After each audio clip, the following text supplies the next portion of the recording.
The muni bond, the nest egg that would be there no matter what, a sure thing, a slam dunk, a no-brainer. But guess what? It isn't. Older Americans who bought them for the golden years may have a very different reality than the one they had planned. The traditional safe haven of muni bonds is about to blow up. States will have to borrow to pay for roads, libraries, and even your water supply. This is a very bleak picture. I want to bring in Larry Winger right from the start, sir. In Arizona, they had to sell the state house. Boy, if this isn't an example, and then, by the way, come back and lease the state house back from the people they sold it to. Boy, government going crazy. What's happening, my friend? Well, they also did that with 20 other state buildings. It's a problem. When you realize that municipal bonds get a fourth of their revenue from property taxes, and property taxes normally lag 2 or 3 years behind because they're not assessed every year, well, obviously, real estate's just not worth what it was, so there's going to be less money there. They also get a third of their money from the state, and the states, as we just discussed, are broke. Muni bonds are in trouble, and it's going to be a problem for everybody. They're going to see their nest egg shrink from an ostrich egg down to a quail egg, I'm afraid. This is a problem for everybody. Their only choice is going to be to raise taxes, and that's not going to fly with anybody. Right, and Peter, go ahead. What happens if Larry's right and you start seeing municipal towns, cities, states going under?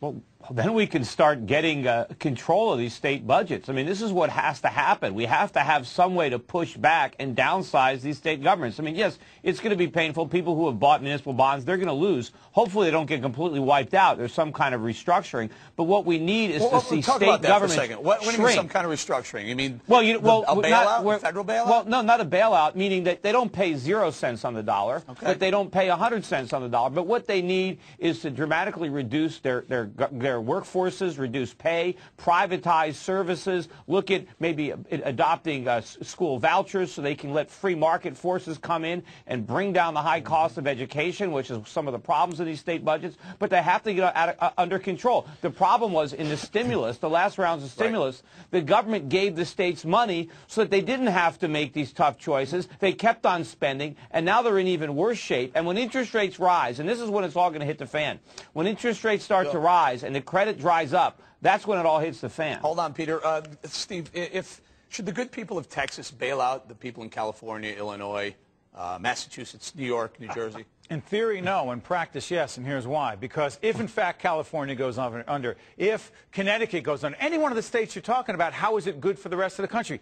If, in a free marketplace situation, you'd say, hey, listen, they couldn't make it, let them go under. The problem in government is when they go under, that means that the people suffer. Now, are we saying we're really not all one country? No, we're saying we are a free market economy. The people will suffer more if we bail them out. Look, there's going to be exactly. Listen, do I believe in the free market Why system? should the government not be a free market economy? A pure free market? And I'll tell you why. Yeah. Here's a simple example. Because I'm pretty sure the Founding Fathers had that planned. Yeah. Here's the problem. The Founding Fathers didn't plan on AIDS, and I'll tell you what I mean by that. There are certain things that government does in terms of health care costs and taking care of people who have the least ability to take care of themselves. That's a bad bet. That's bad business. But what do we say? There's not a good ROI, return on investment, so screw you, you're out.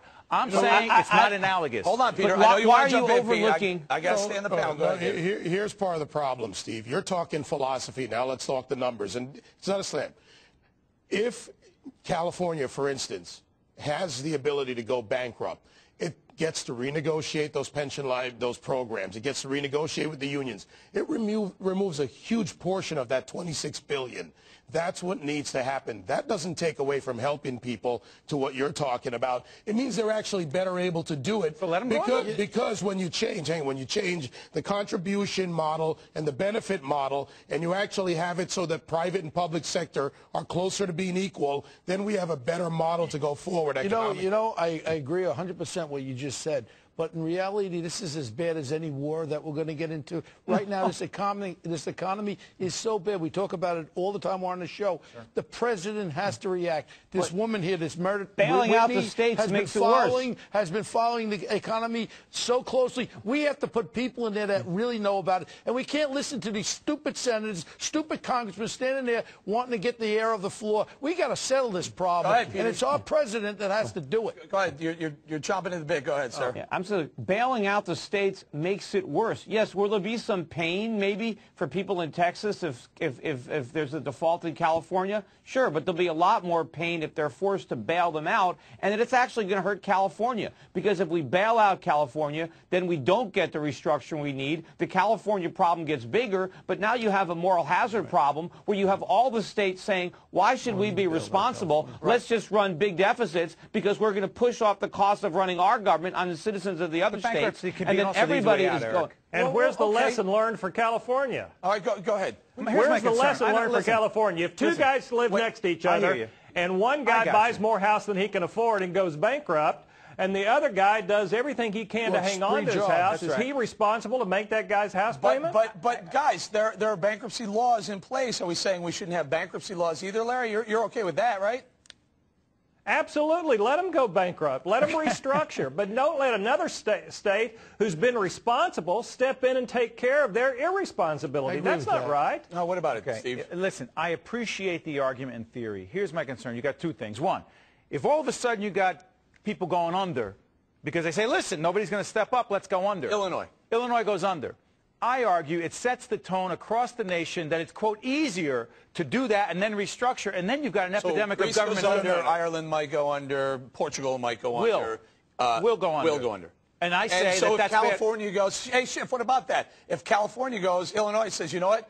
We're in as bad a shape as they are. Why don't we just declare bankruptcy and do the same thing? Well, I'd rather have all the states going under than getting bailed out. That's going to cost us a lot more money. Absolutely. And we need to let the bondholders, too. Bondholders need to know that everything has risks. So they'll look around the states, and they won't keep funding these state programs every time they want to borrow money because they have to be worried that maybe the taxpayers won't cough up the money to pay them back. We're running out of time. Peter Schiff, you hit it right on the head. The bondholders need to know there's going to be some sort of stability. They need to know what their risk is. And right now, they don't know what their risk is. I got to say thank you to Larry Winger for being here. Peter Schiff is going to stick around for the rest of the hour. Up next.